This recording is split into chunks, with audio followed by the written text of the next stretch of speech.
How to cure acid reflux and heartburn naturally. I used to have really bad acid reflux and heartburn, and started, I want to say, about 5 years ago. Just an unhealthy diet. I had a lot of things going on in my life, and a lot of convenience eating on the road. I was doing a lot of traveling for my job, so I would grab a meal here or there, scarf down this or that, or pizza, and just fast food, and it wasn't good, and all that fried food isn't good. And I started to develop for the first time acid reflux, and I didn't know what to do with it. And it got worse and worse because the body is one of those things you can't neglect what's going on. You gotta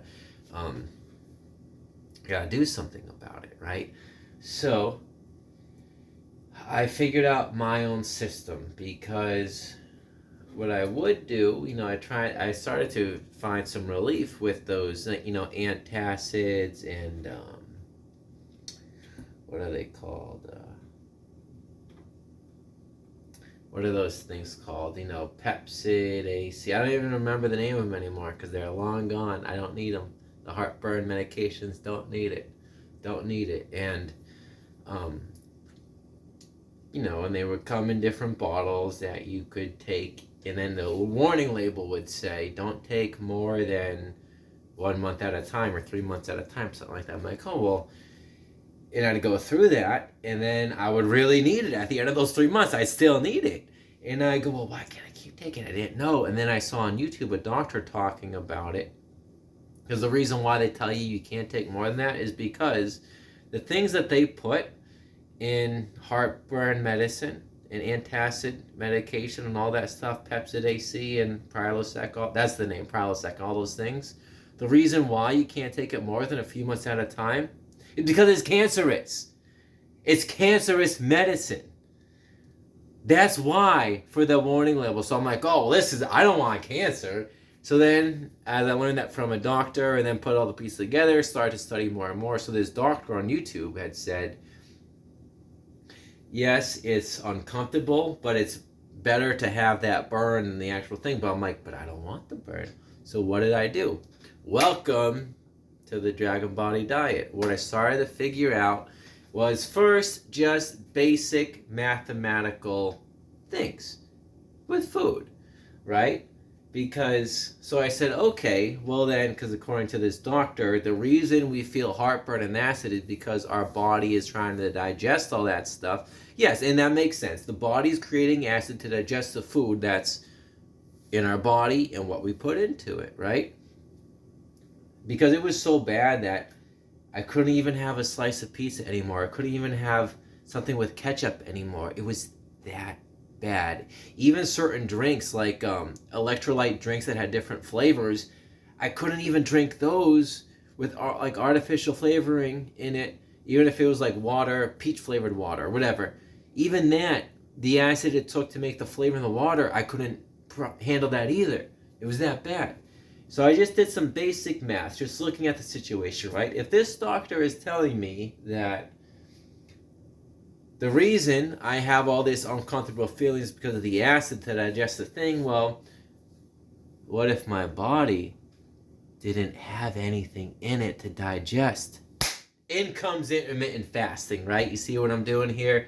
So if we can condense our time window of eating as such that we give it, so this is where we eat, we give it all this other time around the clock to heal. That first started giving me my best breakthroughs in that. That was one. Here's the other thing I did initially that gave me the best breakthrough. This one's kind of a no-brainer, but it's triggers. Physiological triggers. What did I eat today, yesterday, or a few days ago that is giving me acid reflux thing? As it started to heal, it no longer became a daily thing I had to deal with. And then I was able to pinpoint, oh yeah, I had some orange juice. I had an orange. I had that ketchup again. I had a slice of pizza yesterday. That's why I feel this.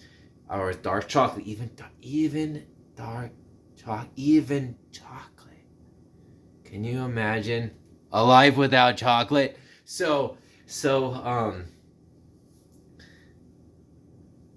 First is, being aware that the triggers that are, because you got to cut back on that. Cut back on the foods that are triggering the acid reflux. And then what you want to do is intermittent fasting. Give your body time to digest the food, right? And that's where the time window comes in, and the time we spend fasting gives our body that time to heal, that time to digest. Because remember, if there's no food in our body's not going to create that acid that's causing the acid reflux, because there's nothing for it to digest. So it's not going to create the acid that's causing it. So this is where intermittent fasting is so important. It comes in great handiness. So I just started doing this, and the nice thing about the keto diet, it's very mild as it is. So I just play around with these different factors. Cut back from the things that are triggering it. Pay, of course, spicy foods, hot stuff, obviously. Salsa, buffalo. I think I had too much like buffalo chicken dip. I think that's what got it that bad initially too. But cut back from the stuff that's triggering it. Work on your fasting window. Give your body that time to heal from not having food in it.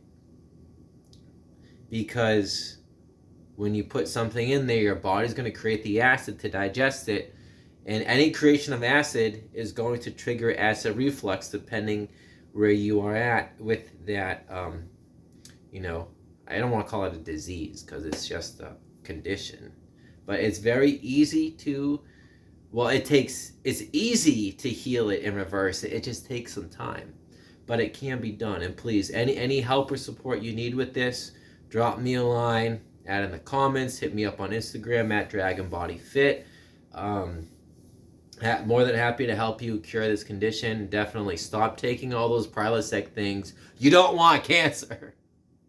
But this is just a basic, easy, natural cure to acid reflux and heartburn. You're welcome.